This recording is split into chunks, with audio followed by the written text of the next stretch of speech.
Bom, pessoal, vamos começar agora com a segunda mesa sem mesa.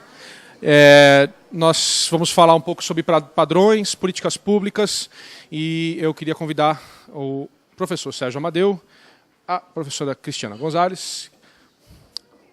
Sérgio é da UFABC, está na UFABC e no CGI, a Cristiana está no GEPOPAI da USP, e a professora Priscila Gonzalez, que já está vindo, do Instituto Educa Digital, e eles vão falar um pouquinho para a gente de padrões e políticas públicas.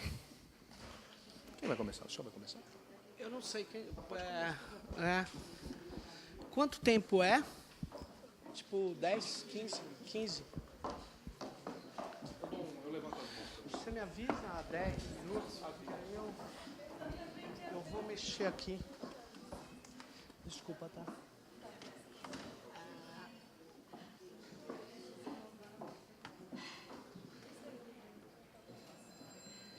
Sabia que alguém ia me ligar.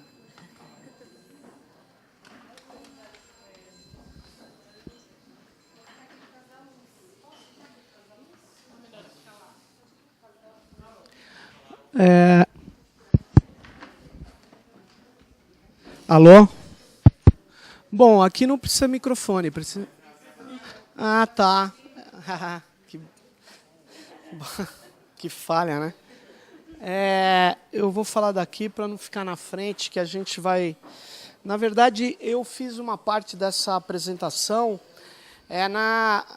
quando se discutiu os recursos educacionais abertos na Assembleia Legislativa de São Paulo, que foi no ano passado. Então, eu achei que algumas ideias que estão aqui eu utilizo no artigo que está nesse livro que vai ser lançado hoje, né? E... A questão, aparentemente, é um pouco desfocada. Aparentemente, também é só técnica, a discussão de formatos e padrões. Então, porque, para muitos educadores, a tecnologia é um meio. A tecnologia não é uma expressão cultural do nosso tempo.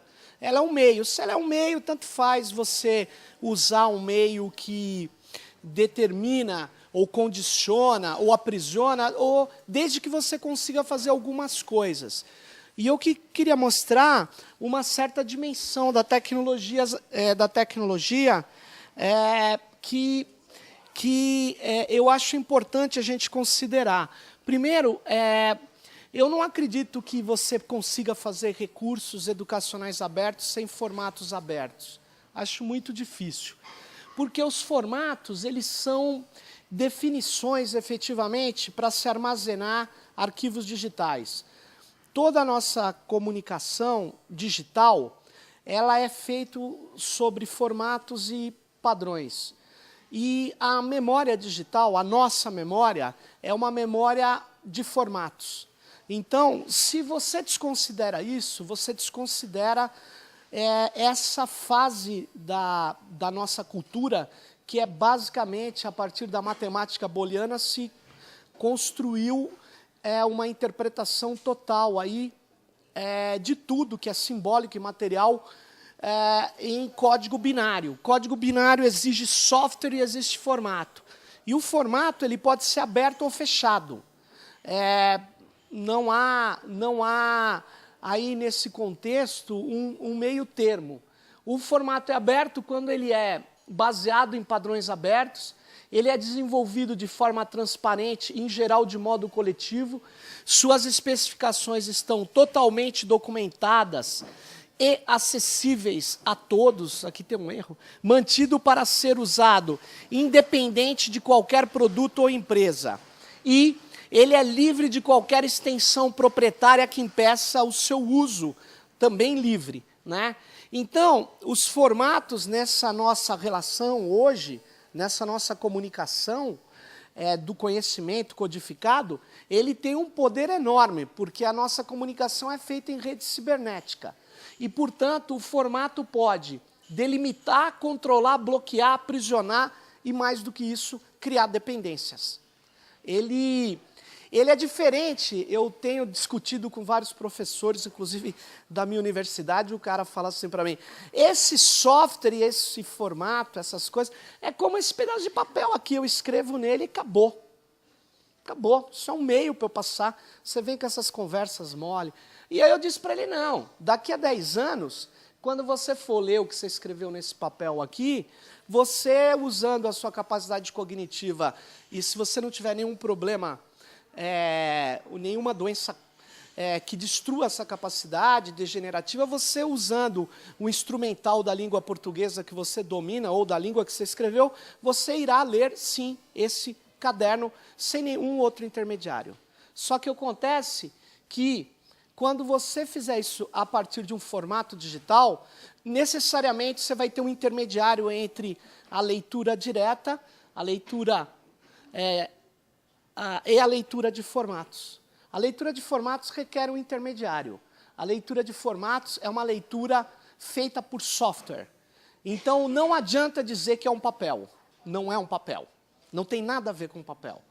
Ela é uma leitura que requer um terceiro, um outro. Ela é diferente disso aqui. Isso aqui você pega uma tomada elétrica. Se eu pegar uma tomada elétrica, hoje, do jeito que a gente organizou a distribuição da eletricidade, eu coloco uma tomada, e essa tomada aqui, e a empresa que diz como que passa, ela fala que tem aparelho 110, 200 e tanto, tal. Só que é o seguinte, eu posso usar um aparelho Sony, eu posso usar uma geladeira, eu posso usar um cortador de grama, eu posso usar uma máquina de fazer café movida a eletricidade, eu posso usar um computador, eu não tenho nenhuma limitação.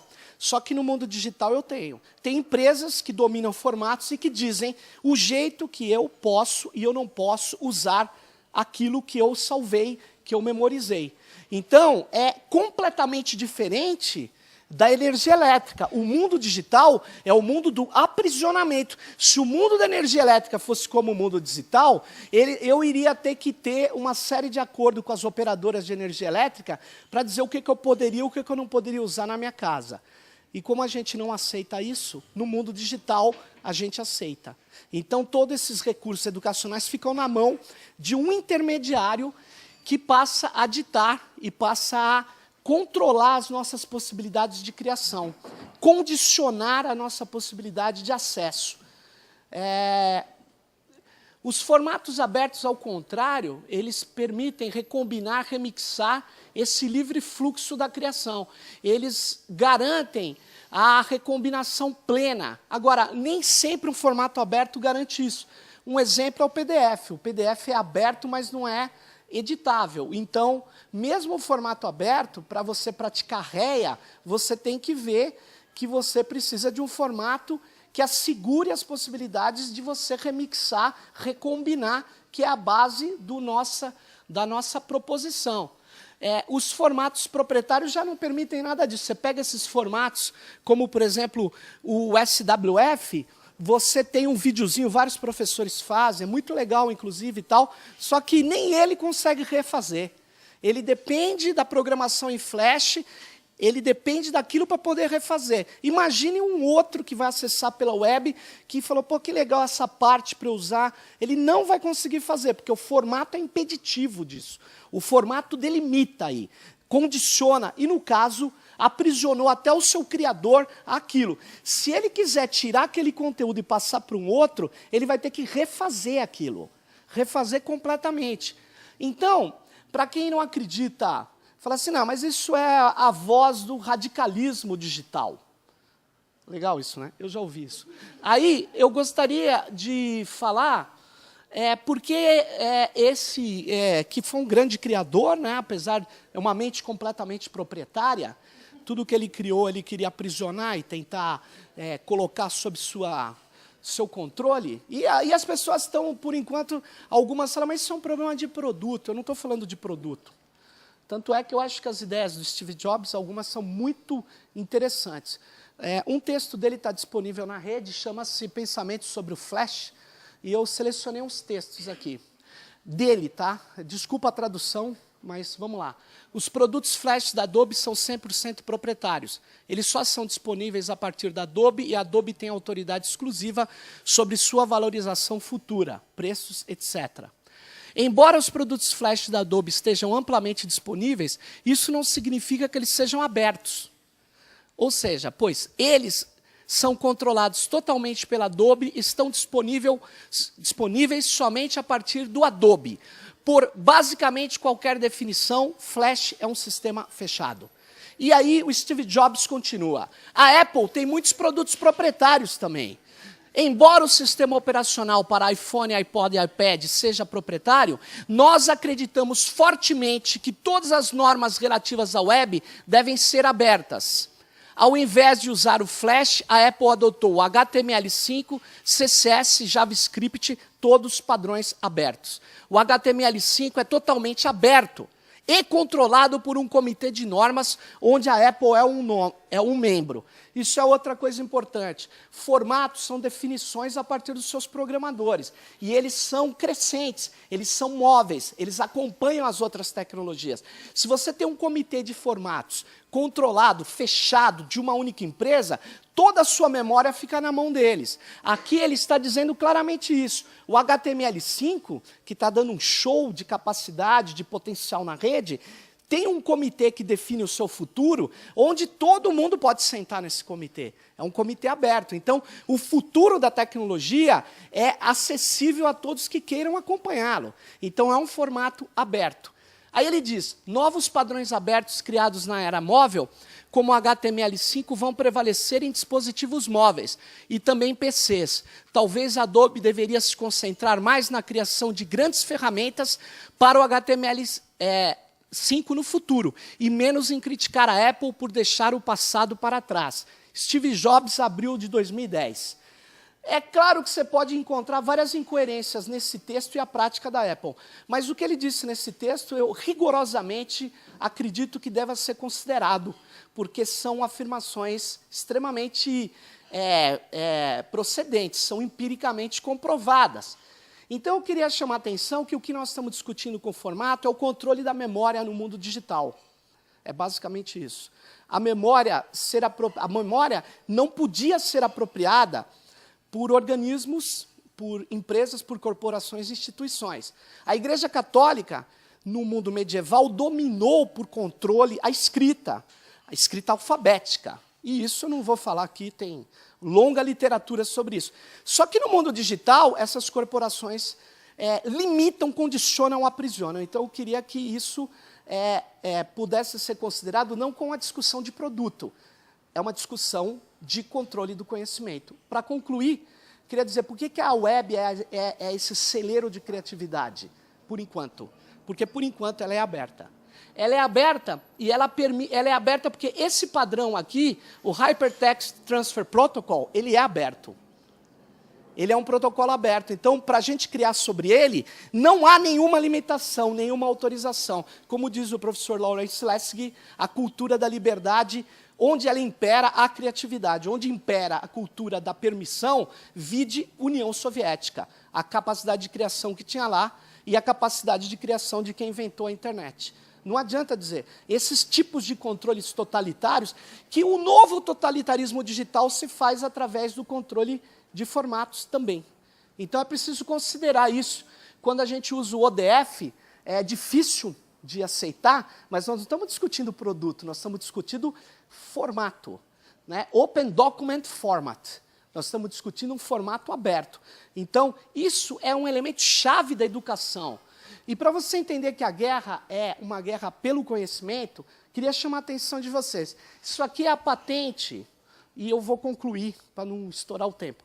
Essa patente aqui, do escritório norte-americano de patentes 5960411, ela está disponível na internet. Ela é uma patente, na verdade, do chamado... Ó, a descrição dela que é interessante. Ó. Só que o apelido dela é a patente de um clique. Um clique na internet. Um clique. Essa patente de um clique, vocês podem depois ler, é uma peça cômica. Mas é uma peça... Qual o objetivo de patentear um clique? Qualquer jovenzinho de ciência da computação faz isso. Por que eles patentearam isso? Qual o objetivo de uma patente defensiva? Um método, um aparato de transmissão de energia usando informações, né, e dados usando o corpo humano. Isso é a famosa patente defensiva. Na hora que a gente criar aqui na Universidade Federal do ABC um método de transmissão com neurochip, os caras dessa empresa aqui, ó, eles vão, por coincidência, a Microsoft, vão entrar quebrando toda a nossa invenção. Não tem nada a ver de invenção, só que é para controlar o conhecimento. Formatos, patentes e tal são formas de controle do conhecimento. E aí, você veja, biotecnologia é a aplicação da ciência e tecnologia a organismos vivos, assim como suas partes, para alterar materiais viventes ou não viventes, produção de conhecimento, bens e serviços. Bom, 27 Estados-membros, União Europeia, em 2003, que é o dado mais seguro que eu encontrei, 2.576 invenções biotecnológicas patenteadas. 20 anos, quem não detém essa patente não pode pesquisar sobre aquilo que está patenteado. Abaixo, o total de patentes dos Estados Unidos, ele tem mais do que a Europa, 3.331 patentes de biotecnologia. É para incentivar a criação? Não, é para impedir que eu pesquise. É completamente diferente. Tanto é que os próprios americanos chamam de troll de patente. O que é um troll? Troll na rede Twitter é um cara que fica te pentelhando, desculpe o termo, polemizando, enchendo a sua, né, etc. Aí o que acontece? Um troll de patentes são os escritórios que tem que pegam coisas que estão patenteadas e ficam impedindo que você pesquise, impedindo que você desenvolva e tal. Um exemplo onde isso passou a ser o controle do conhecimento hoje, a briga pelo controle do conhecimento é a principal questão do ponto de vista educacional, onde o formato aberto é um dos seus detalhes, a patente sobre conhecimento é outra. E aí, só para você ver, aqui está o caso paradigmático, onde a coisa desengrenou nos Estados Unidos. 1976, John Moore descobre um tipo raro de leucemia, vai na Universidade da Califórnia, eles tiram uma linhagem de célula considerada interessante, descobrem que, na verdade, ele tinha uma capacidade, o baço dele, de evitar que o câncer se proliferasse. Sabe o que a universidade fez? Vendeu para Sandoz por 3 bilhões de dólares, o Moore descobriu e falou, eu quero a minha parte. Afinal, o baço é meu. Bom, vou resumir. Os advogados argumentaram que o DNA das células de Moore não era uma parte sua, sobre o qual ele tivesse poder de dispor durante a vida. Ou seja, os componentes do gene não podem ser considerados pertencentes a um indivíduo. É um texto complexo, ele fala, a escravidão acabou nos Estados Unidos, você não pode vender partes do corpo. É todo um debate jurídico interessante. Só que a Suprema Corte da Califórnia sentenciou contra Moore. O tribunal manteve a alegação primária na universidade de que a linhagem celular em si, embora não fosse propriedade física de Moore, poderia ser justificavelmente requerida como propriedade intelectual da Universidade da Califórnia. A briga é por eu não poder pesquisar esse sequenciamento genético. A briga é essa. Então, se você defende recurso educacional aberto, você tem que apoiar o Aaron Swartz, que é um cara que vocês devem conhecê-lo bem, porque todo mundo que assina o RSS foi uma criação desse menino aqui, ó, perigosíssimo, um potencial criminoso norte-americano, preso, perseguido, porque é o seguinte... Ele tinha, na verdade, uma autorização da universidade dele, a JSTOR, né, vendia para a universidade dele o acesso irrestrito às suas revistas acadêmicas. E ele tinha o acesso irrestrito como aluno da universidade. Só que ele é meio ativista, tal. Ele começou a baixar todas as revistas acadêmicas no HD dele. Aí a JSTOR bloqueou esse download intensivo. Ele foi lá e fez o quê? Foi lá, conseguiu colocar, resumidamente, um computador dele do lado do servidor da universidade. E baixava antes do proxy e tal, e baixava. Aí ele foi preso, e depois foi solto, mas foi preso, porque, na verdade, ele foi acusado, em tese, que ele estava baixando todas as revistas que ele podia baixar, não para uso próprio, mas para depois dispor nas redes digitais. Então, na verdade, está uma briga, um processo judicial grande. E, bom, eu não tenho muita coisa para falar, mas eu queria dizer o que é efetivamente esse controle do conhecimento. O nosso pesquisador do Instituto Fiocruz, aqui no Rio de Janeiro, é obrigado a publicar em Qualizar, porque senão a gente não tem nota, e é uma revista nos Estados Unidos. A gente publica lá e depois tem 3 cópias. E se a gente fizer uma 4ª cópia, é que eles não têm como controlar. Eles podem nos processar. Então, veja bem, a briga é controle do conhecimento. E para você entender, a Myriad Genetics tem a patente, na verdade, de 2... deixa eu ver aqui. De 2 genes, o BRCA1 e o BRCA2. Esses 2 genes, eles estão colocados no atual estágio da pesquisa científica do câncer de mama, em tal situação que, se você não puder manipulá-los, você não pode avançar a pesquisa. Pois bem, para incentivar a criatividade e a grande aplicação na criação desses genes, porque é isso justificativa da propriedade intelectual, esses caras desse laboratório só permite que você faça pesquisa com a autorização deles ou no laboratório deles. Eu queria entender como isso beneficia o avanço do conhecimento em direção à superação do câncer de mama. Na verdade, as patentes hoje são um blefe feitos exclusivamente para bloquear o conhecimento. É inaceitável, portanto, também que você tenha hoje uma série de mecanismos para bloquear o uso, a remixagem, a recombinação, que é a base da cultura.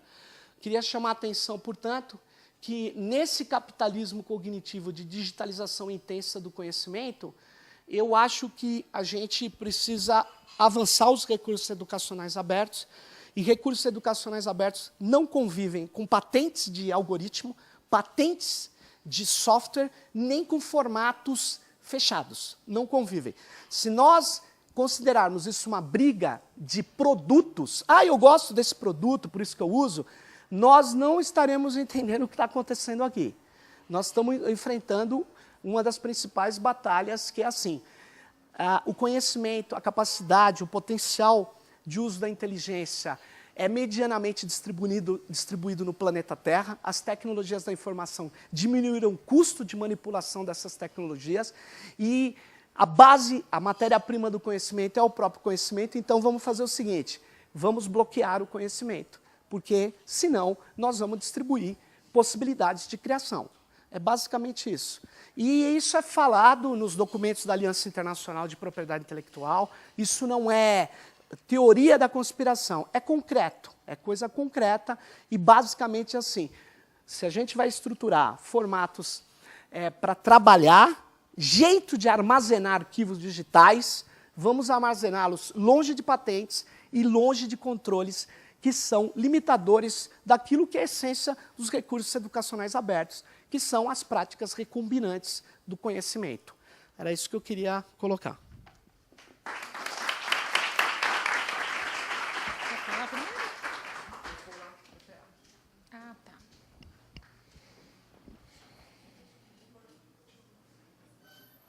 Bom, olá para todo mundo, acho que quase todo mundo eu já vi, não sei se todos me conhecem.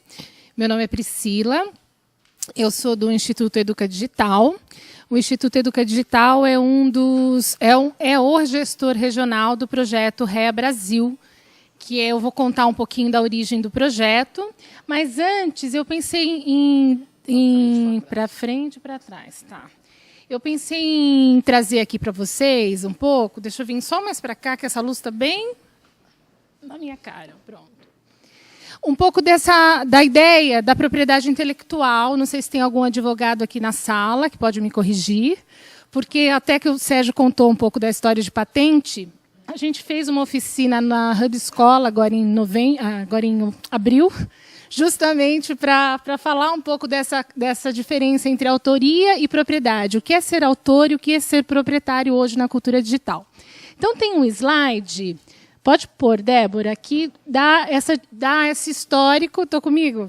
Desculpe. Assim? Espera aí, deixa eu chegar nele. Creative Commons não é esse ainda. Espera aí, gente. E olha que eu não estou grávida, hein? Espera aí.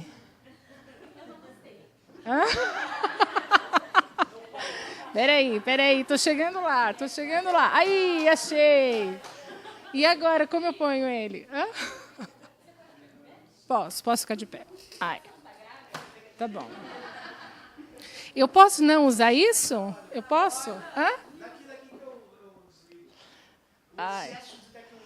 Não, eu já fico atrapalhada aqui. Vamos lá. Então, a gente começou essa oficina justamente falando o que é a propriedade intelectual. A propriedade intelectual ela tem duas vertentes. Uma é a propriedade industrial, que tem tudo a ver com isso que o Sérgio falou das patentes, que marcas, patentes se referem à indústria. E a outra linha é o direito autoral, que é muito mais relacionado quando a gente fala de recursos educacionais abertos, que é a expressão da ideia. O que o direito autoral protege? Não são ideias, mas a expressão daquela ideia. As obras literárias, artísticas, programas de computador, domínios da internet, e tudo isso remete a uma origem no século XVII, lá na França, onde o direito era uma origem moral, ou seja, o autor, no centro da história, procurou garantir o seu direito de produtor e autor daquela obra, e, ao mesmo tempo, na Inglaterra, teve um uso comercial. Vamos garantir um movimento do mercado editorial para garantir o uso comercial para gerar renda, a necessidade comercial de um monopólio. Então, a gente está hoje falando de réia, a gente está falando de direito autoral.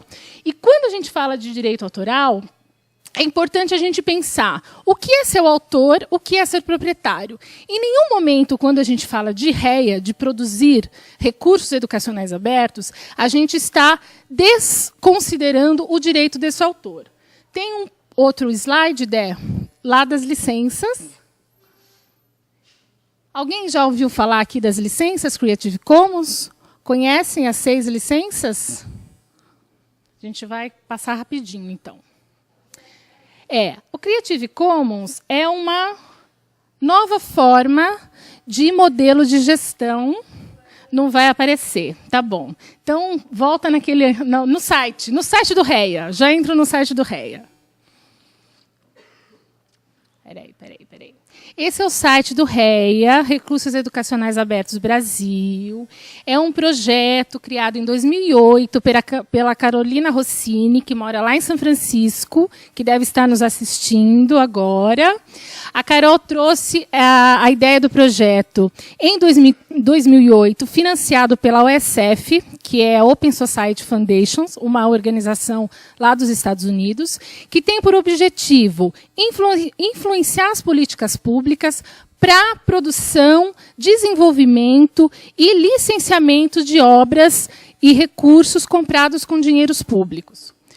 Então, esse é o nosso site. A gente acabou de mudar agora o layout dele. No site, a gente tem um FAQ, que são as perguntas. Débora vai mostrar lá para nós. Tudo que vocês quiserem saber sobre REA, tem algumas perguntas aí do FAQ que a gente reuniu, o que é educação aberta, o que são recursos, como que a gente licencia. Mostra aí para nós, Dé.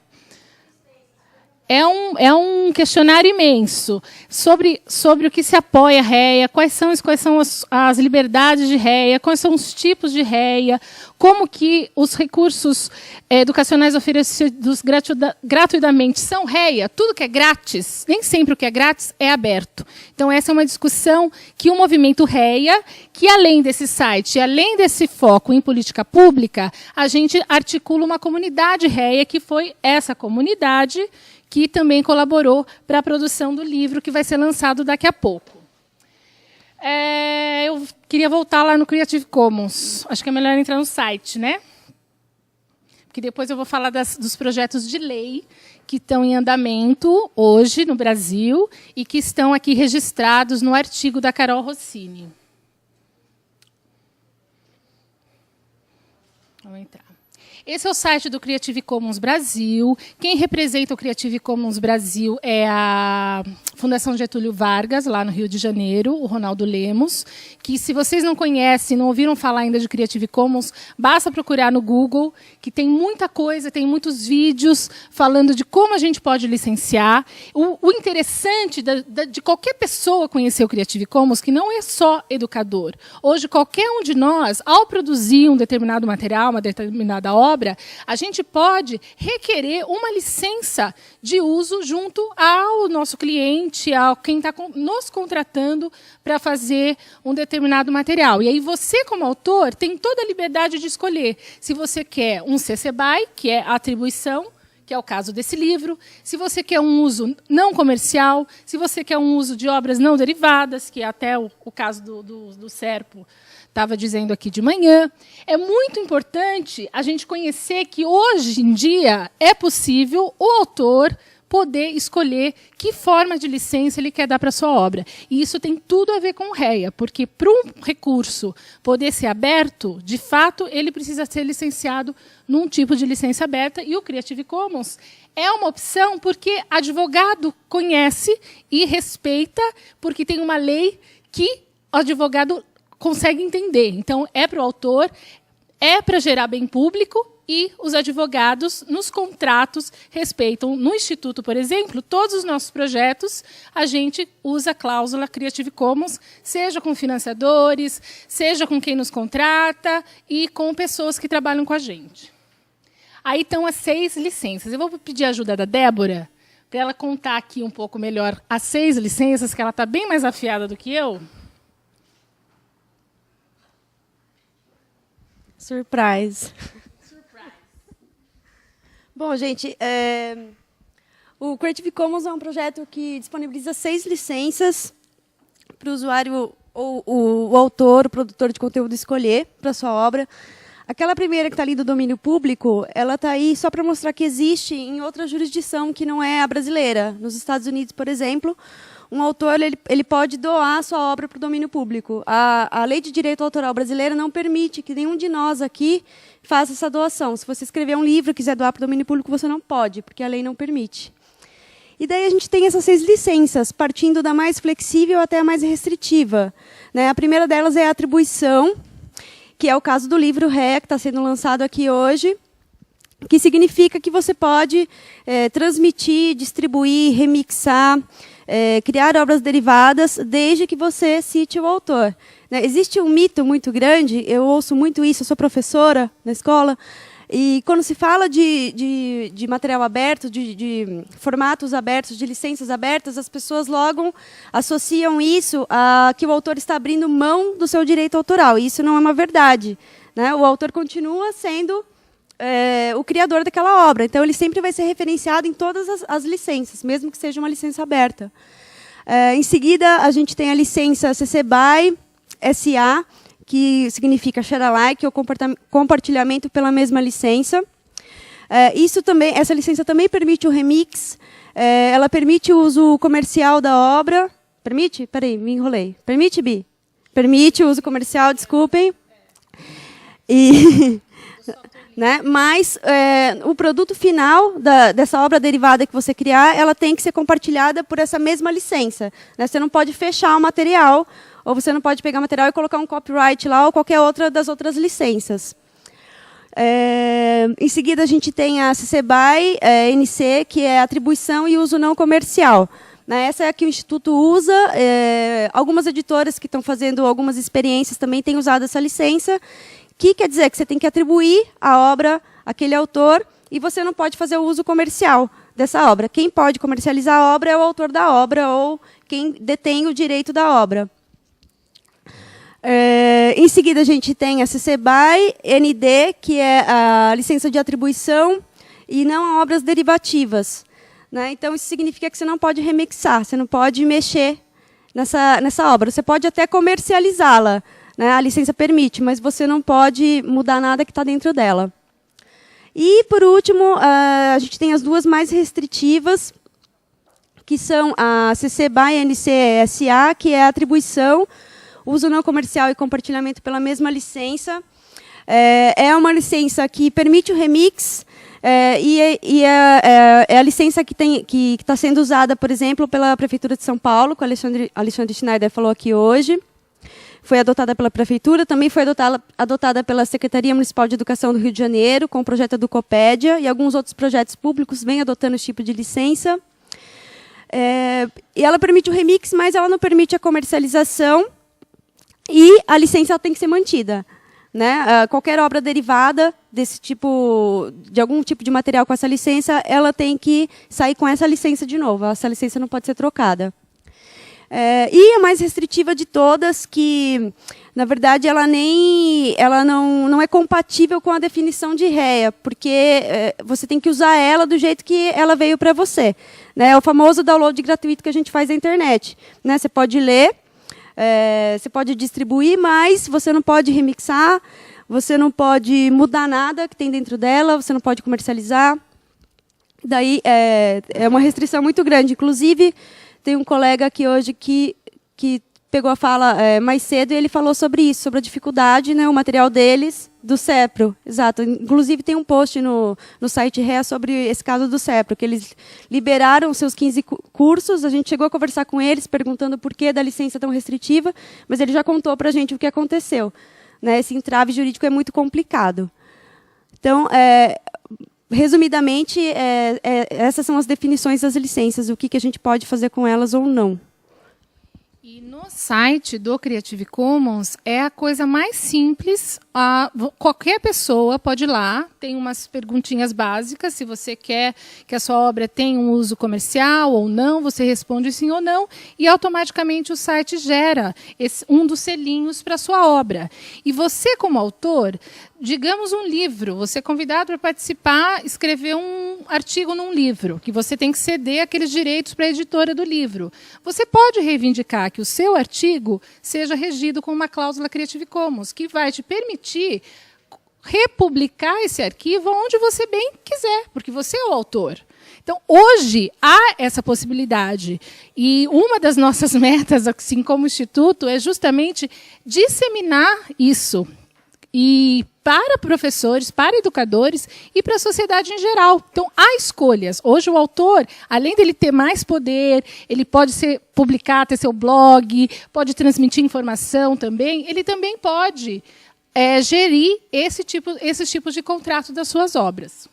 Agora eu vou voltar lá para o REA Brasil para falar um pouco rapidamente das ações de política pública que o projeto está hoje. Olha, aí dentro dessa seção Políticas para a REA, a gente tem 4 coisas, na verdade. Está faltando uma aí, que é o PNE, o Plano Nacional de Educação, que também tem 2, aqui no artigo da Carol, tá bem detalhado, que primeiro eram quantas cláusulas?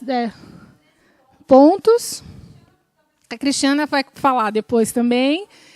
O artigo da Carol com a Cristiana, inclusive, está muito interessante, porque elas trazem todo esse panorama que foi discutido de manhã, sobre o caso das editoras, do PNLD, como que esse sistema acontece, por que é tão importante a gente começar a olhar tanto para a disponibilização de recursos públicos pagos com dinheiros públicos, como novos modelos de negócio que as editoras e o mercado editorial precisam olhar para isso.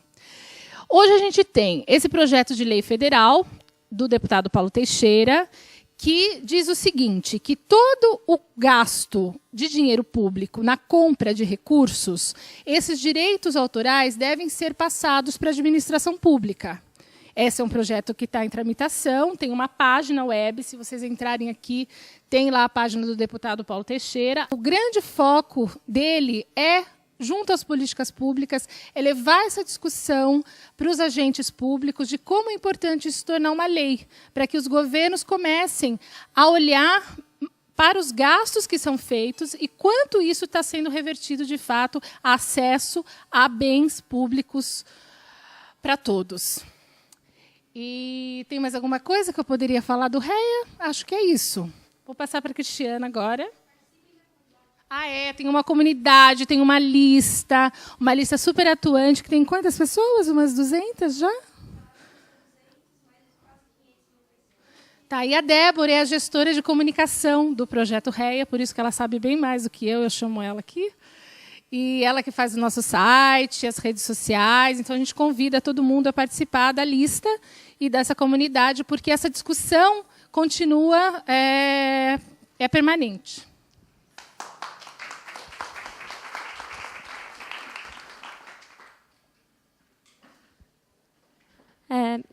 Bom, eu não trouxe apresentação, eu pensei mais um bate-papo, assim, contando um pouco qual que era a ideia do artigo que eu e a Carol Rossini escrevemos, né? Bom, boa tarde a todos. Me apresentando, eu sou Cristiana, eu faço parte do GEPOPAI, que é um grupo de pesquisa em políticas públicas, processo à informação da Universidade de São Paulo. A gente fez uma série de estudos sobre o papel do direito autoral no mercado de livros técnicos científicos, depois o problema do direito autoral no mercado de livros didáticos e depois um pouco discutindo a cadeia produtiva do livro. Bom, a ideia do capítulo era um pouco apresentar os problemas, né, dos materiais didáticos convencionais em termos de diversidade, adaptabilidade, enfim, possibilidades de acesso na medida em que só é possível acessar o material didático quando eu estou vinculado a uma instituição formal, os elevados custos do material didático e, enfim, a impossibilidade de trabalhar com esse material para recriar, copiar, enfim, acho que não sei se eu estou chovendo no molhado.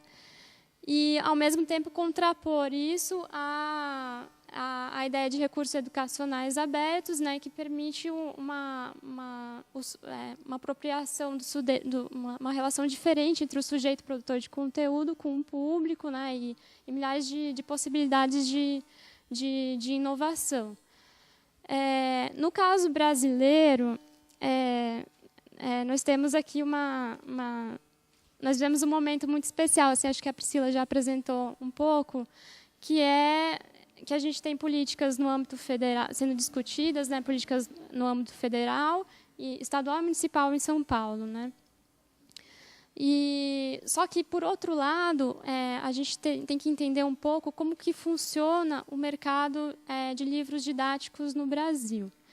E aí aqui entra um pouco o estudo que o GEPOPAI fez, que é um pouco apresentar o governo como um grande, no contexto brasileiro, ele é um grande comprador de material didático, sem que haja nenhuma contrapartida social para isso, né? Aí a gente levantou uns dados, eu vou falar para vocês. No Brasil, no setor de livros, os livros didáticos representam 32% dos títulos do total, 56% dos exemplares e 51% do faturamento no setor. Ou seja, é mais da metade, metade praticamente do mercado de livros no Brasil. Aí a gente foi analisar o Plano Nacional de Livro Didático, né? O Plano Nacional ele funciona assim: o governo abre um edital, publica no Diário Oficial, as editoras inscrevem o livro. Esse livro ele passa por uma avaliação técnica pelo IPT, Instituto de Pesquisa Tecnológica aqui de São Paulo. Depois tem uma avaliação de conteúdo, que é feito pelo MEC, pela Secretaria de Educação Básica. Eles fazem uma avaliação pedagógica e publicam o resultado dessa avaliação na internet e produzem o guia do livro didático, que é distribuído na rede pública, para que, então, os professores façam a seleção dos livros. Eles escolhem 2 livros em ordem crescente, de prioridade, e mandam para o governo. E o governo, enfim, encomenda os livros para as editoras, né? Qual que é o grande problema desse programa e, enfim, das políticas de compra de livros didáticos no Brasil?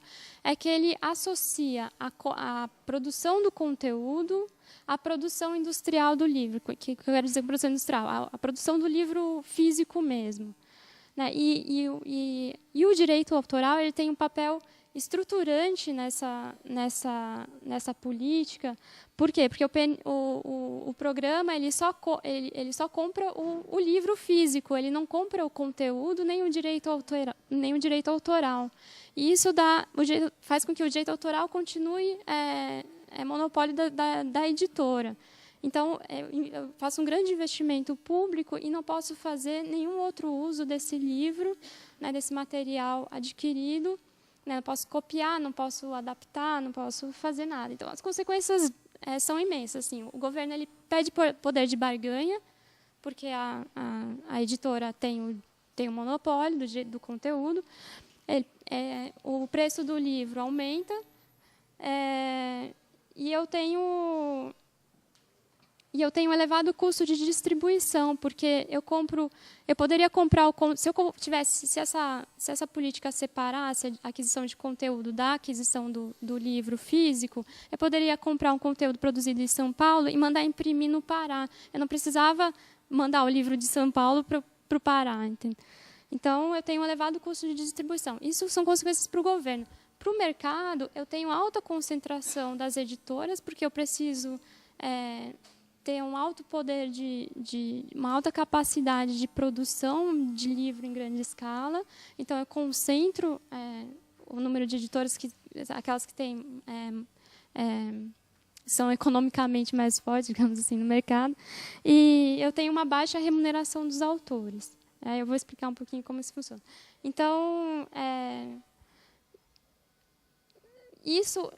ou seja, o que eu quero dizer com isso aqui, o Programa Nacional do Livro Didático, ele fortalece uma lógica tradicional de produção de materiais didáticos, na medida em que a editora ela continua sendo, ela se coloca como intermediária entre o autor e o público, já que ela é a única capaz de produzir, distribuir e divulgar esse livro.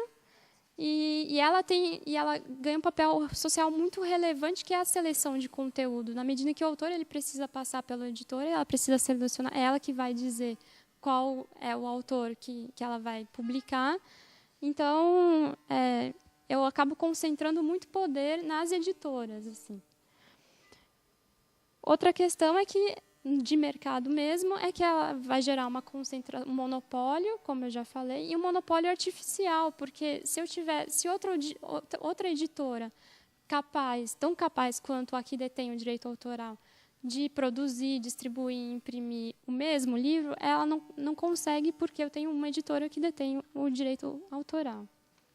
Então, esse edital, além desse problema casado, ele faz também com que o autor ele não possa se inscrever diretamente no edital. Por exemplo, se eu escrevi um livro sobre ciências, eu não posso inscrever o meu livro no edital diretamente, já que o edital diz que quem se inscreve tem que ser simultaneamente o detentor o titular do direito autoral, e ele tem que ser responsável pela produção e impressão do livro. Então, enfim, o autor ele não consegue escrever o seu livro no programa. E, enfim, além disso, para o governo, eu tenho então esse alto investimento público na compra do material, eu tenho alto investimento público na distribuição, na medida que são os correios que fazem a distribuição. E, além disso, eu acabo divulgando o material das editoras via o guia dos livros didáticos, né? Já que é o governo que faz a seleção, ele acaba, na verdade, divulgando para os professores, né, aquele material produzido pelas editoras. Então, enfim, reduzo o poder de barganha. As editoras que se inscrevem no edital, que são selecionadas pelos professores e pelo governo, elas também têm um alto poder de divulgação na medida em que elas assediam, literalmente. No nosso estudo, a gente fez entrevistas e tem trabalhos escritos sobre temas. Elas assediam os professores, elas fazem simpósios, elas distribuem material gratuito, tanto que existe agora eu não tenho certeza, mas acho que é uma portaria que proíbe isso. Quer dizer, se proíbe é porque já foi uma prática amplamente disseminada. E então eu reduzo o poder. As editoras, elas sabem quantos livros elas vão vender para o governo, então eu tenho uma simetria de informação, elas podem ter poder de negociação com o governo, já que elas sabem que o governo precisa de uma determinada quantidade de livros, e elas são as únicas fornecedoras. Eu não tenho competição. Então, basicamente, são, na verdade, inúmeros os problemas. A consequência para o autor uma delas é essa que eu falei, que ele não consegue inscrever o seu livro diretamente. Além disso, ele é bem pouco remunerado nesse setor de livros didáticos. Quer dizer, no livro de técnico científico, a média de remuneração é 10% do preço de capa para o autor. No caso dos livros didáticos, a gente fez uma série de entrevistas também e deu de 3% a 5% do preço de capa, isso quando não é remunerado por empreitada. E ainda tem uma hierarquia, quer dizer, o de ensino básico recebe menos, aí vem o ensino médio e aí vem o ensino superior. A gente tem várias hipóteses, pode ser... uma é que, enfim, como o ensino básico é mais massificado, eu tenho mais competição de autores, ou simplesmente que ele reproduz uma hierarquia, né, do ensino. Né? Enfim, como eu falei, com contraponto a essa política estabelecida, né, a gente vive esse momento de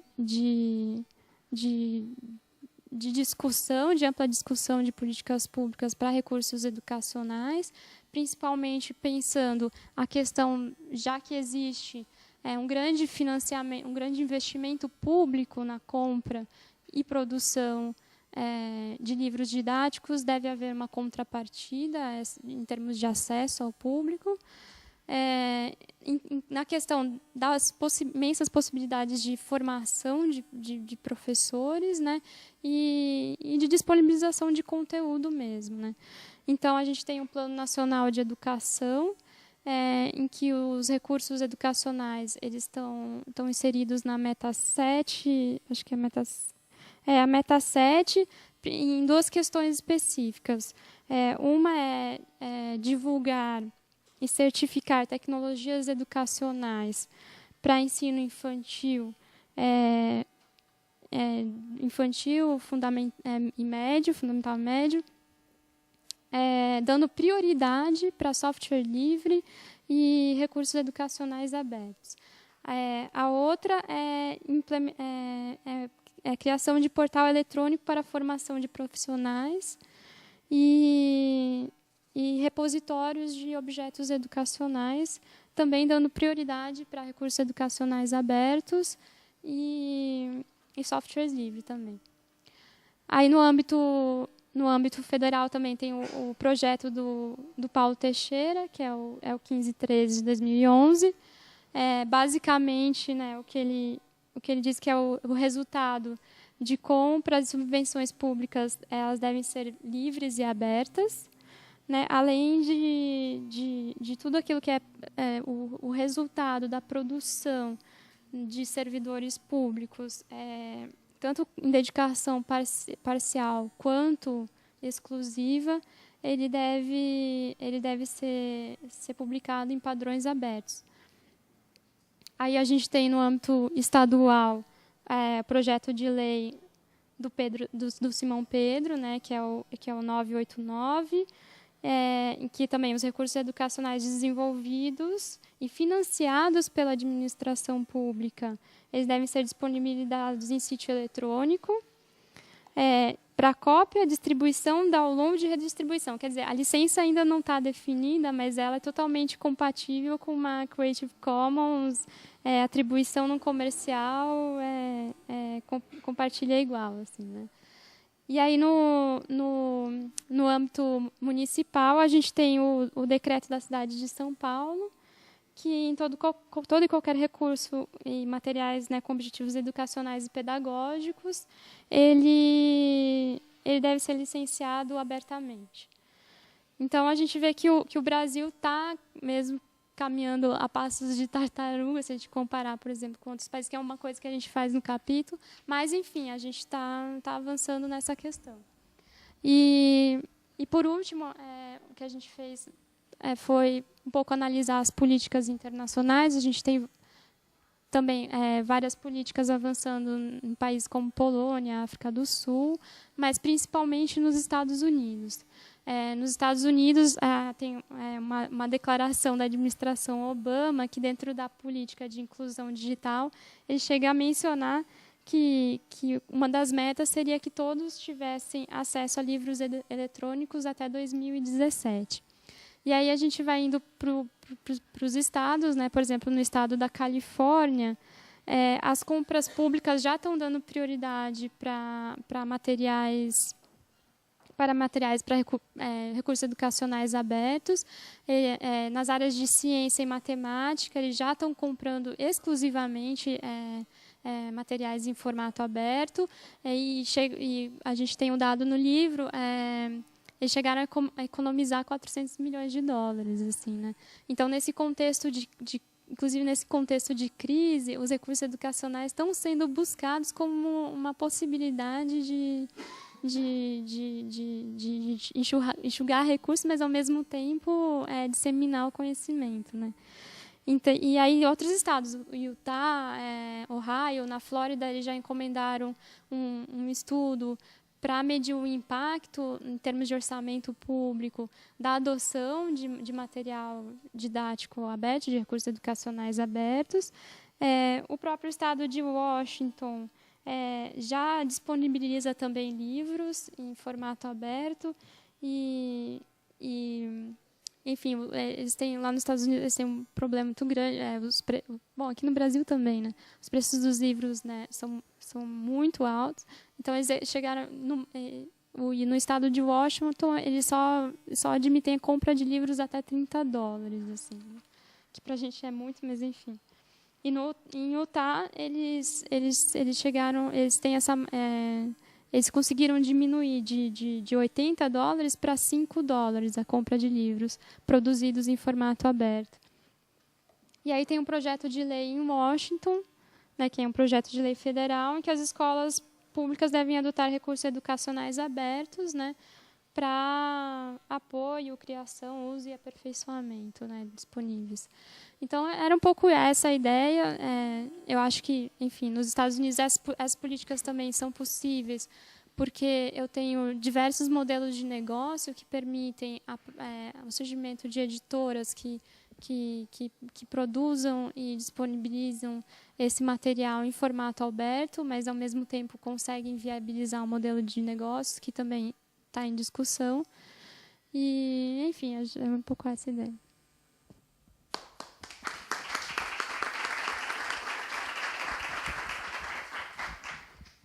Agora a gente abre, né?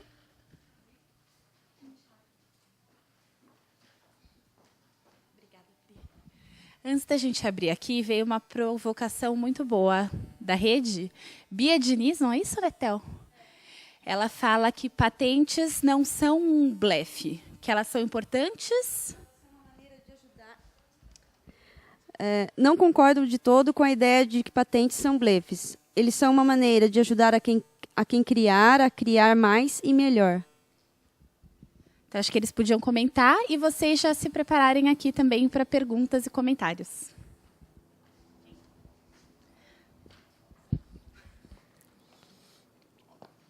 Bom, em primeiro lugar, a patente, você pode falar, ela não é um blefe, não. Ela é feita para, hoje, bloquear o uso do conhecimento que está patenteado. Você veja a situação. Vou pegar um exemplo hoje recente da pesquisa sobre o genoma humano. O genoma humano tinha um genoma público, vários pesquisadores, inclusive do Instituto Butantan, do Japão, da Europa, em trabalho coletivo, colaborativo de decodificação do genoma. Eles corriam com isso. E tinha um pesquisador e dono de uma empresa norte-americana que estava, na verdade, também internamente dentro da sua corporação, empresa, patenteando estes códigos genéticos. Bom, ele patenteava o código e, até que certo ponto, os chamados pesquisadores das universidades norte-americanas e de vários países se reuniram e falaram, ó, esse cara vai continuar patenteando e a gente vai ter um código genético disponível, que é o que nós estamos pesquisando, e o código genético bloqueado para a pesquisa desse cara. Então, nós temos que ser mais ágeis que ele. Então, o Manuel Castells tem um texto muito bonito, mostrando que foi um publicitário que diz que salvou o genoma humano da apropriação privada, patentária, que não tem nada a ver com criação. Tem nada a ver com criação. Tanto é que o genoma foi decodificado, a velocidade de descoberta por parte dos pesquisadores públicos foi mais rápido, porque usaram a rede para fazer discussões sobre como avançar nisso. E nós temos hoje a maior parte do cadenciamento genético não patenteado. Eu queria chamar a atenção que o Instituto da Patente, lá atrás, ele tinha um objetivo de proteger a aplicação de recursos industriais para fazer testes. Vou dar um exemplo. Lá atrás, para eu construir no mundo industrial um avião, eu tinha que fazer um túnel de vento, gastava muito dinheiro e tal. Então, teve a ideia de se patentear para proteger esses investimentos concretos.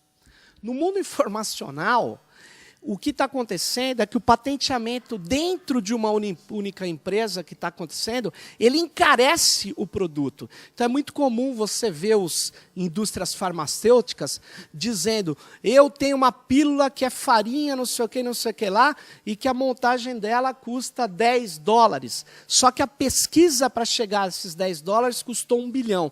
Se você for ver, a pesquisa custou $1 bilhão, tem um pesquisador australiano, ele decompõe o custo desses patentes, porque ela é feita toda internalizadamente, com custos de marketing, com proteção, com desenvolvimento total dentro de uma empresa. Então, se você for ver o custo do patenteamento, por exemplo, se você for ver o custo da descoberta do código genético, se fosse feito só por uma empresa, internalizado todo esse custo e não por uma rede de colaboração, é óbvio que o custo seria muito maior.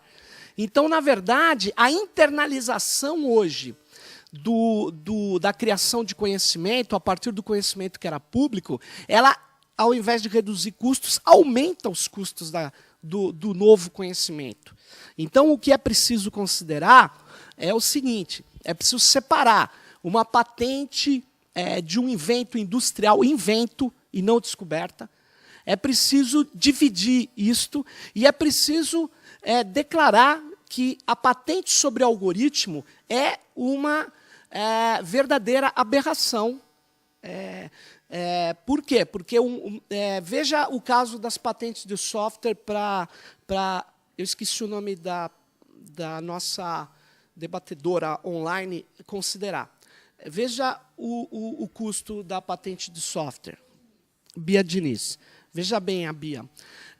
Por que está tendo... o que está acontecendo nos Estados Unidos? Se você pegar, há 20 anos atrás, quem patenteava, e você pode ter... Esses dados estão acessíveis na Associação de Propriedade... Donos de Patentes, Associação Norte-Americana. Se você pegar 20 anos atrás, você ia ver que as maiores...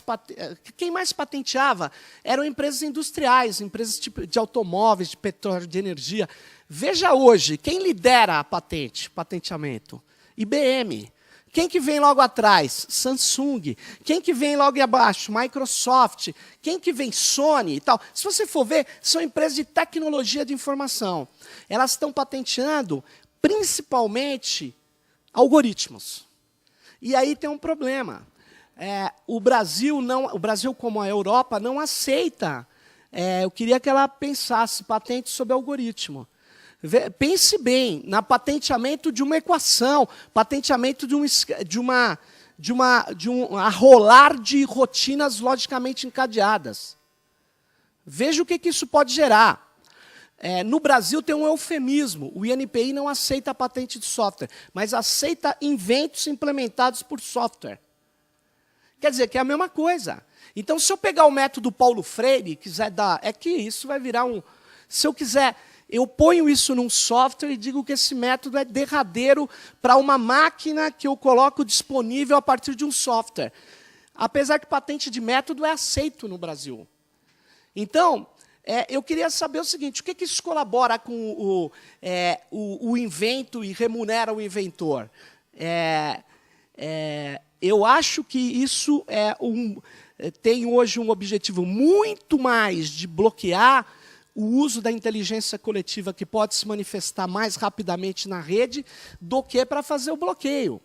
É básico você ver essa situação. Você pega vários exemplos. O próprio Santos Dumont, que era contra a patente, por que a aviação evoluiu muito rapidamente na Europa e nos Estados Unidos ficou empastelada? Porque lá eles consideram que o pai da aviação são os irmãos Wright, e era a briga de patentes que estava em questão. E o Santos Dumont dizia, o conhecimento não pode ser apropriado privadamente, e não pode mesmo.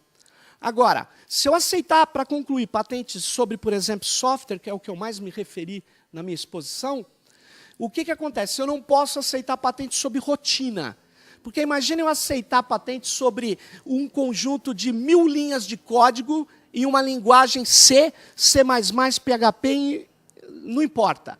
Imagine, eu bloqueio por 20 anos o uso dessa linguagem.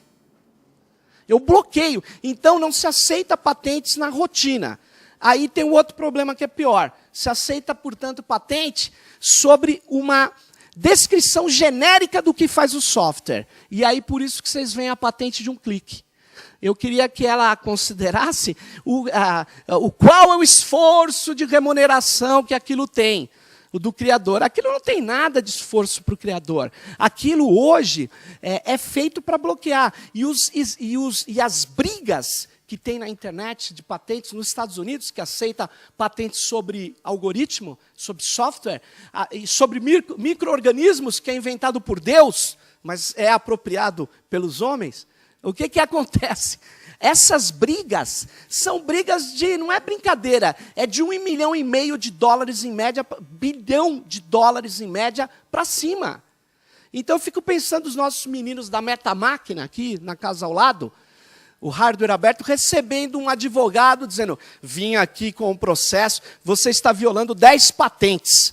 Valor total, 800 milhões de dólares. Os moleques caem no chão. O que isso tem a ver com geração de conhecimento hoje? Isso não tem a ver em absolutamente nada.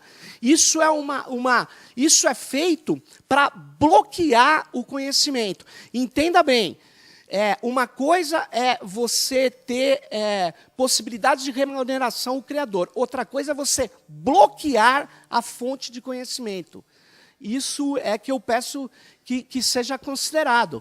É uma aberração. Por exemplo, o câncer de mama, o cara não inventou aqueles 2 genes, o Myriads. O Myriad Genetics Laboratório, ele pegou, fez umas pesquisas e corre. Hoje tem uma corrida para patentear tudo.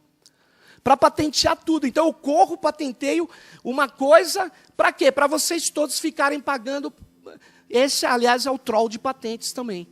Quer dizer, então, considere que a situação é extremamente grave e que a gente deveria ter claro o seguinte, formas de remuneração de autor, formas de remuneração de propriedade industrial, elas devem existir, mas elas devem conviver com a liberdade para o conhecimento.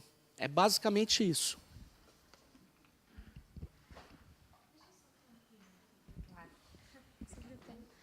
Não, só recomendar que ela leia um livro chamado Chutando a Escada, que mostra como os países lançaram mão da livre circulação de conhecimento e enfim, para depois estabelecer elevados níveis de proteção de patentes e direito autoral, direito de marca, depois que eles tinham atingido determinado nível de desenvolvimento. Então, fica aí a recomendação para a provocadora.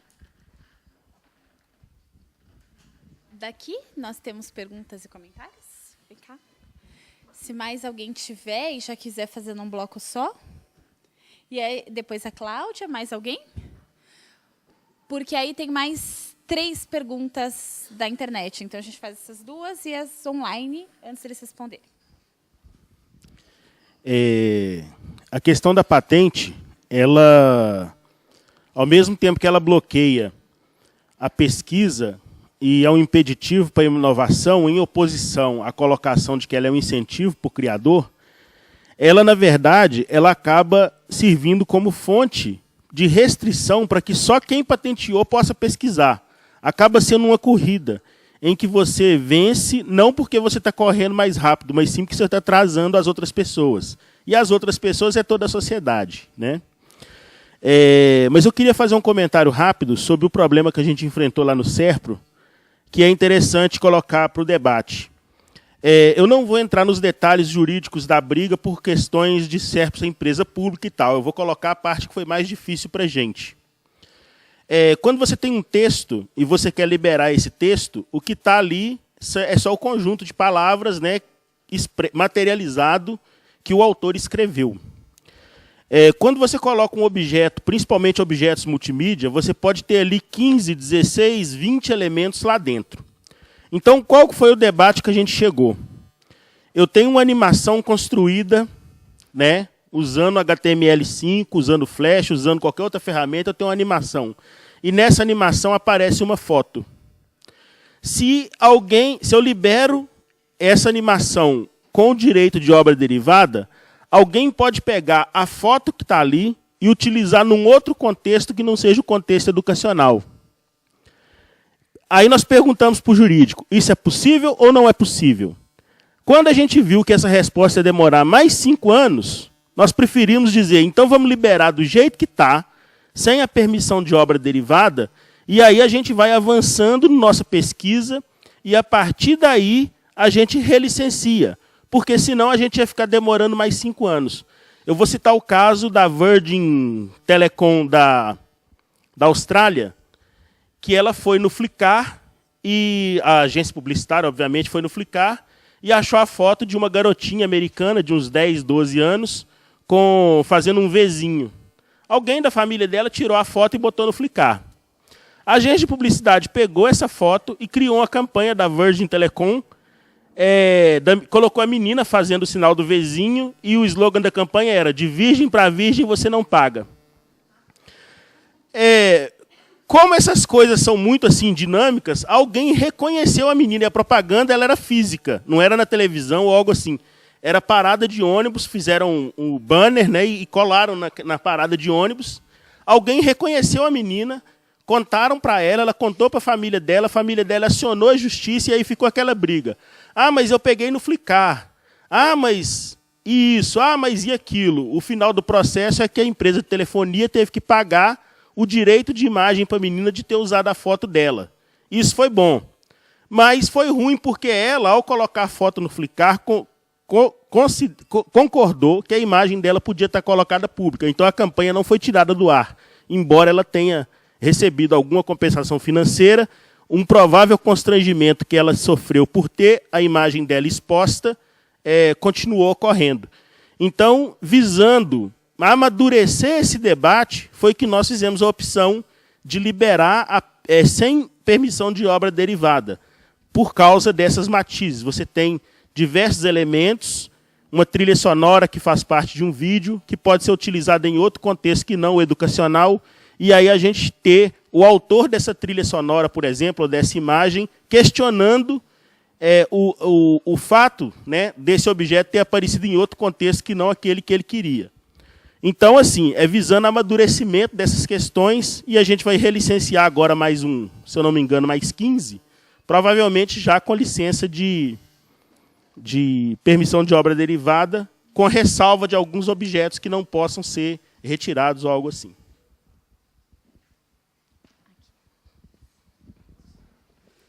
Oi, meu nome é Cláudia. Eu gostei muito da discussão de patente e direito autoral, mas eu fico pensando até que ponto a gente não teria que repensar a ideia de autor, já que a gente está preso aí no Estamos falando, inclusive, para professores, né? Porque então a gente tem esse vício de pensar que a academia... Vocês estão ouvindo? Posso?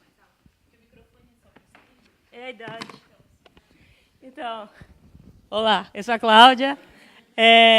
Então, a minha preocupação aqui é a ideia de autoria. Por quê?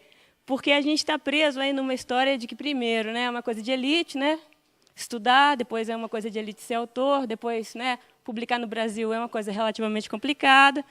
Né? Nós temos uma divisão internacional do trabalho intelectual também complicada, nós somos, né, um país que é ex-colônia e tal, então não é todo mundo que pode se dar o luxo de propor uma teoria hoje aqui no Brasil.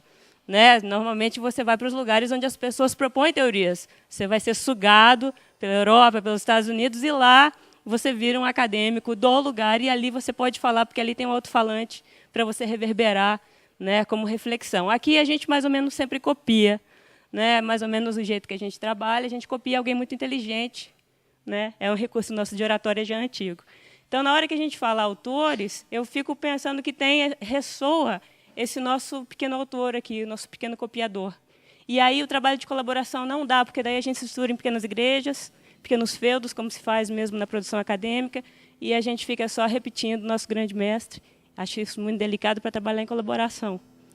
Então, nesse sentido, seria talvez interessante falar: quem trabalha de forma aberta não é esse autor lá.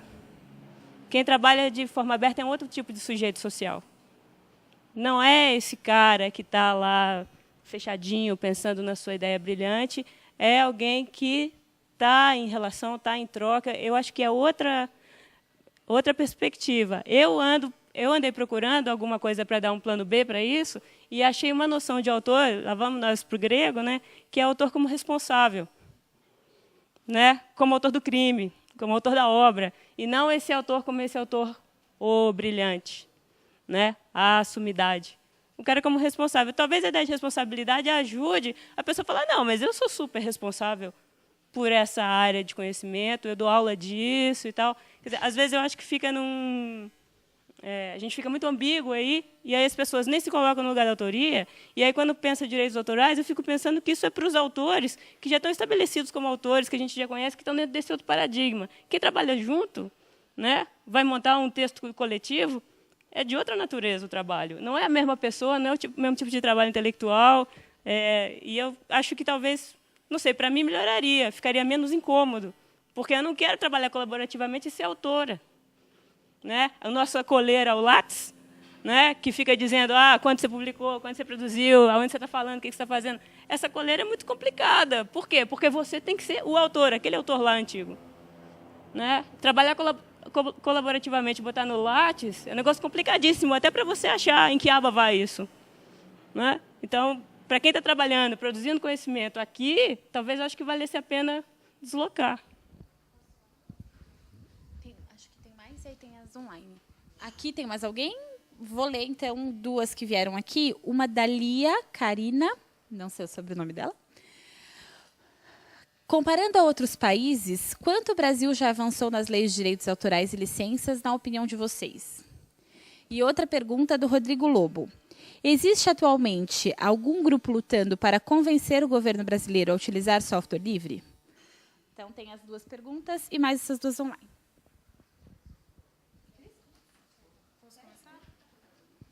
Começar pela fala da Cláudia. Queria comentar um pouquinho isso, sabe, Cláudia? Porque acho que a gente está mesmo numa... Quando você traz isso, né, que tem a ver com a postura desse autor, né? Será que esse autor está disposto a trabalhar colaborativamente? Talvez não, talvez a gente tenha que conviver com as duas possibilidades. Eu acho que não existe a possibilidade certa. Eu acho que existe uma nova possibilidade.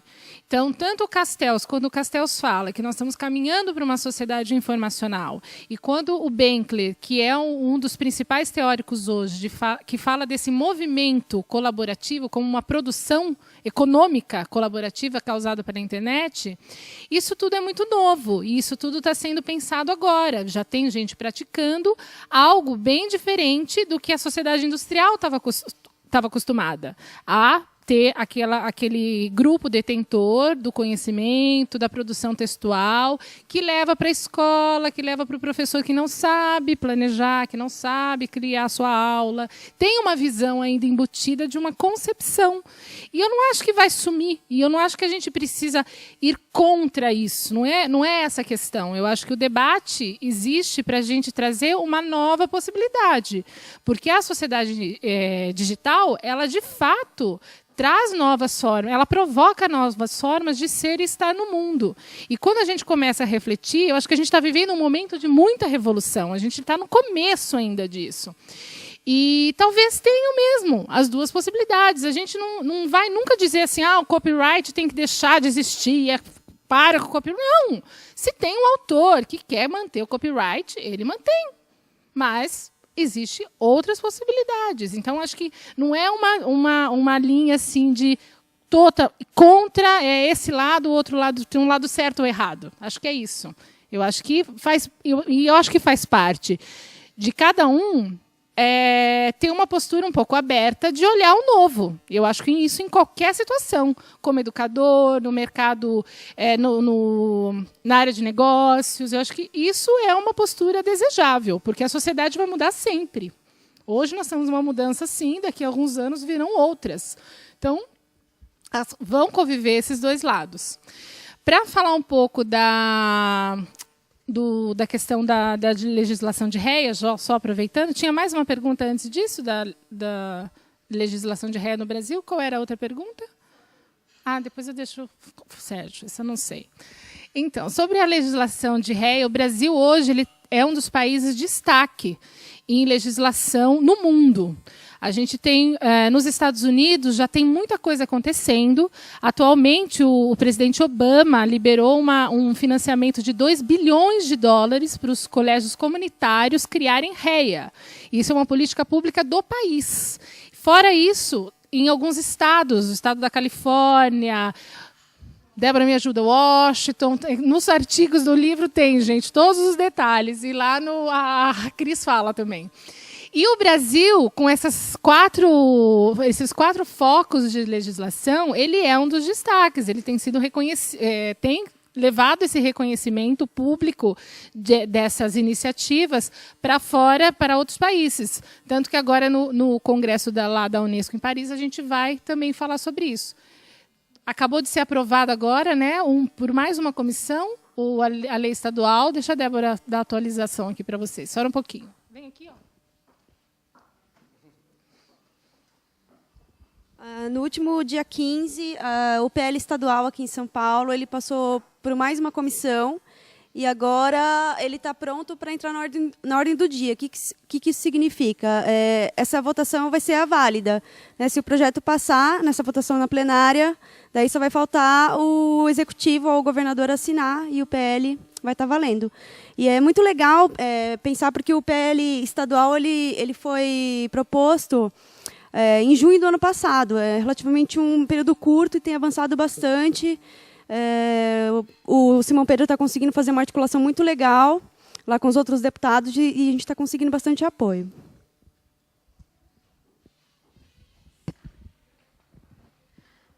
Só em relação ao que a Cláudia falou, eu acho super bacana repensar o autor, mas também a gente devia pensar que nem sequer na atual forma de funcionamento do direito autoral, o autor tradicional ele tem um papel importante, talvez não na produção de conteúdo, mas ele não é reconhecido como tal, porque ele nem sequer ele é remunerado por isso, pelo trabalho que ele faz, porque fica a maior parte do que se ganha com digamos, a venda, a mercantilização do produto, fica na mão dos intermediários, seja enfim, editoras e, no caso da música, enfim, as editoras e as produtoras.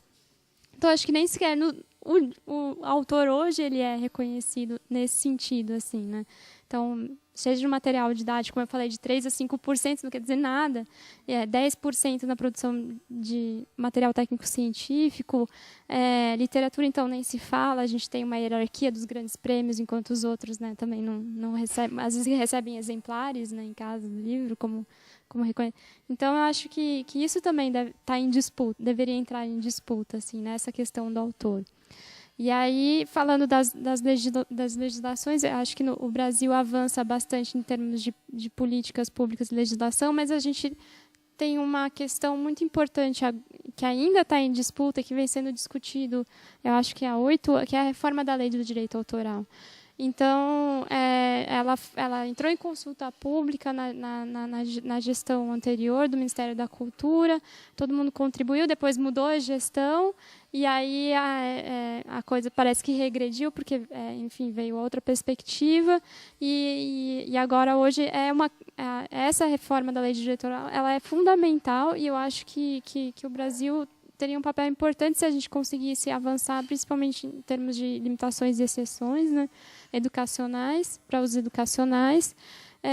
Eu acho que se a gente for pensar nos Estados Unidos eles têm o fair use. Então, quer dizer, inclusive os Estados Unidos, que é o grande legislador internacional em prol dos interesses das indústrias do direito autoral, ele internamente tem uma legislação muito mais permissiva do que aquela que a legislação internacional tenta impor para outros países, né? Eu não sabe se as Mas o que na Índia? Eu estou pensando, por exemplo, em Kerala, lá no sul da Índia, você tem um trabalho bem forte não é tradução, mas de recontar as obras de grandes autores, poetas, né, de literatura, e isso é publicado e isso é disponibilizado a um preço baixíssimo, não é um objeto de luxo como é aqui no Brasil. Então, por exemplo, você tem países que têm exemplos de divulgação, tanto de literatura como de conhecimento, que são de outra ordem, que não são só Estados Unidos. Eu acho, lógico, que tem que se pensar Estados Unidos, mas há outros países no planeta. Tem a África, a Polônia também estão com políticas de E aí eu queria saber onde é que tem uma experiência interessante que vale a pena a gente se espelhar e não só ficar mandando bala em cima dos Estados Unidos, que a gente sabe que não é democracia. Tá. Então, tem na África, tem várias experiências na África do Sul. Lá no livro tem os detalhes, acho que no site do REA também tem a indicação de projetos. E tem um projeto novo agora na Polônia, que está no artigo da Carol e da Cris. Cris, aquele projeto da Polônia que vocês citam no texto.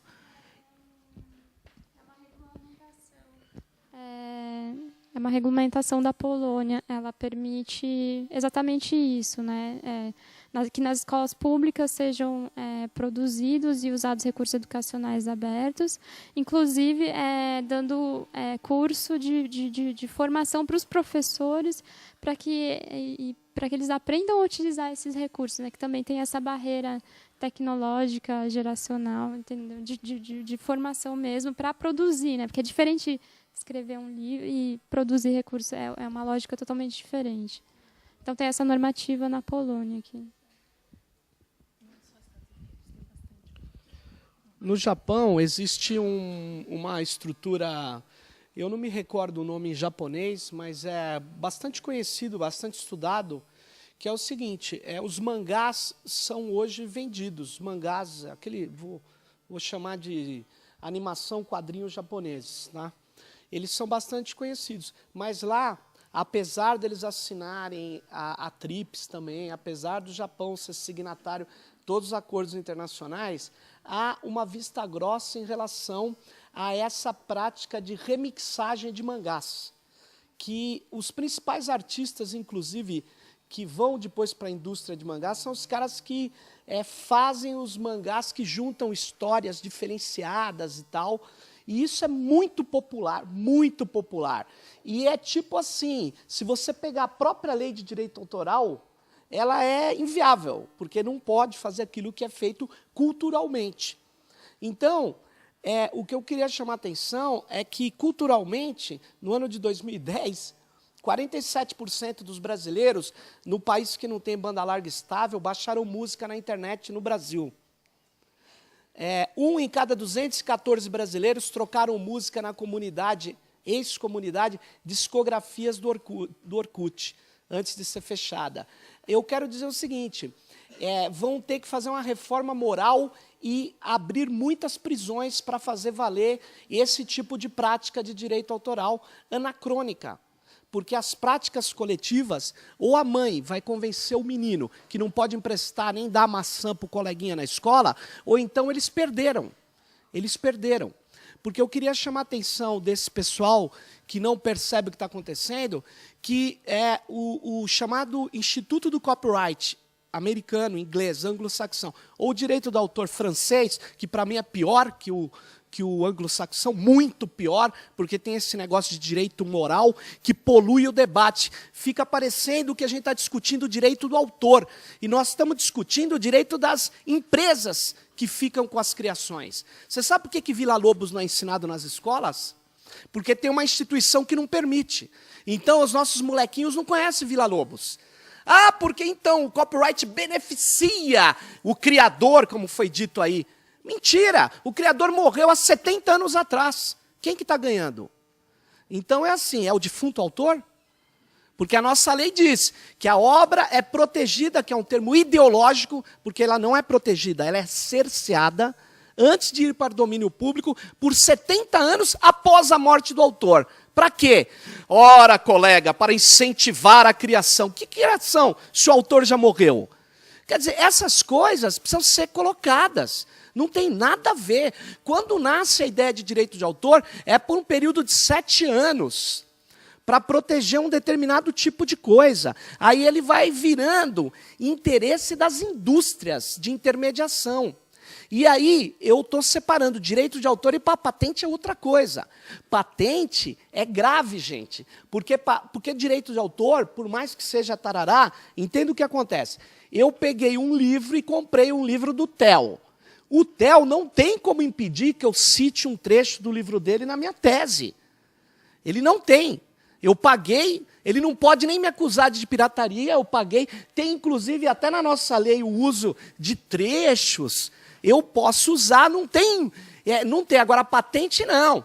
Patente, se eu usar parte de um evento, modelo, etc., patenteado, o dono da patente pode falar, você não pode usar. Você não pode, mas a Priscila pode. Por quê? Porque é um instituto feito para o mundo industrial. E que a gente está jogando para o mundo da cultura, para o mundo do algoritmo, para o mundo do software.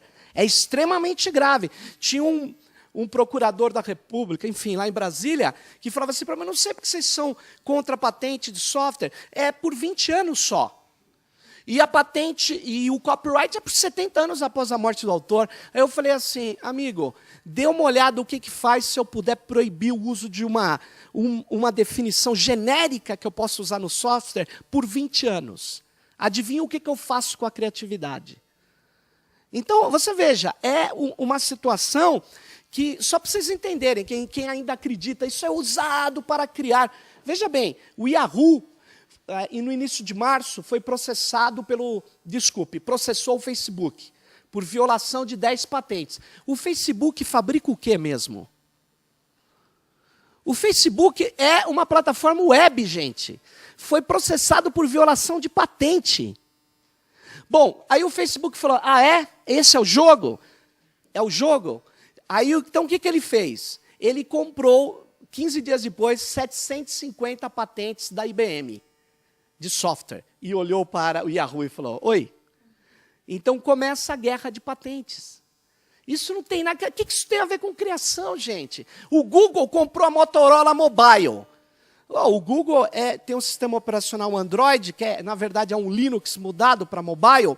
Esse sistema operacional já ganhou a guerra, já está só a Apple, com a Apple que tem lá os seus aficionados, funciona muito bem, mas no resto, ele está em todos os hardwares. Pois bem, para que a Motorola comprou uma empresa de hardware se ela está em todos os... Desculpe, o Google comprou uma empresa de hardware se ele está em todos os outros hardwares? Por quê? Porque ele não comprou a Motorola Mobile, ele não está interessado no celular. Ele comprou 17 mil patentes, que veio junto com a Motorola Mobile. Para quê? Para poder falar assim, na hora que a Apple for processá-lo, ele fala, opa, você está me processando com 10 patentes, eu te processo com outras 10. É a famosa troca de gentilezas patentárias. Então, aí você vai dizer, como que nós vamos fazer? Nós vamos aceitar esse jogo? É esse o jogo que nós vamos aceitar? Você sabe quanto custa patentear no escritório de patentes em Berlim e o outro lá nos Estados Unidos? Então, eu estou falando, patente, uma parte das letras que a gente usa, olha que loucura, no nosso computador estão patenteadas. E aí você entenda qual é a guerra. Uma parte do formato tem patentes, gente. Formato é ponto .doc, é ponto SWG, é ponto uma série de coisas. Insisto, formato não tem a ver diretamente com patentes, porque você poderia falar, esse cara é maluco, ele estava falando de formato e foi para patente. É porque o formato hoje tem dentro dele patentes. E eu tenho, por exemplo, o Brasil tem um software livre muito importante da TV digital, que infelizmente está sendo destruído, que se chama Ginga. Eu comprei uma televisão Sony que tem o Ginga, só que o Ginga dela tem um monte de coisa que ela não permite que eu tenha acesso. É um software livre que foi apropriado e fechado privadamente. Mas veja bem, o Ginga, eles entraram com vários processos contra o Ginga quando a gente foi ganhar o critério de um bom software middleware para a TV digital, para a interação da TV digital. Por quê? Porque um monte de empresas entrou com processos dizendo que tinha dentro do Ginga patentes registradas nos Estados Unidos. Olha isso. Isso impede que uma empresa use o Ginga, porque fala, pô, não vou usar um software que está sendo processado por violação de patente. Eu pergunto às pessoas que estão me vendo, o que isso tem a ver com criatividade? Ou isso é para impedir que o pessoal nosso da PUC do Rio possa colocar o Ginga em todo o planeta? Ou é para as empresas norte-americanas impedirem e europeias que a gente dispute um mercado de software no mundo? Eu queria saber qual é o objetivo, porque não me parece que o Ginga foi criado por causa de patente. Foi criado pelo professor Luiz Fernando, a equipe da PUC do Rio, um software que nasceu dentro da universidade, quer dizer, está na Universidade de Campina Grande e, pasmem, o formato aprisiona a distribuição. Para concluir, os cinemas faliram no Brasil. Vocês sabem porque é muito caro ter cinema pequenininho, essas mega produções. Só que o digital reabilita o cinema. A banda larga reabilita o digital. Porque com banda larga, eu posso fazer um monte de salas de cinema e fazer um lançamento mundial. Agora vem cá, quem domina o formato do que foi gravado o filme mesmo? Aí tem o seguinte... A lei brasileira, ao arrepio da nossa Constituição, por essa ministra Ana de Holanda, foi alterada na calada da noite agora, e eles fizeram uma mudança na lei para aceitar determinado tipo de intervenção no cinema.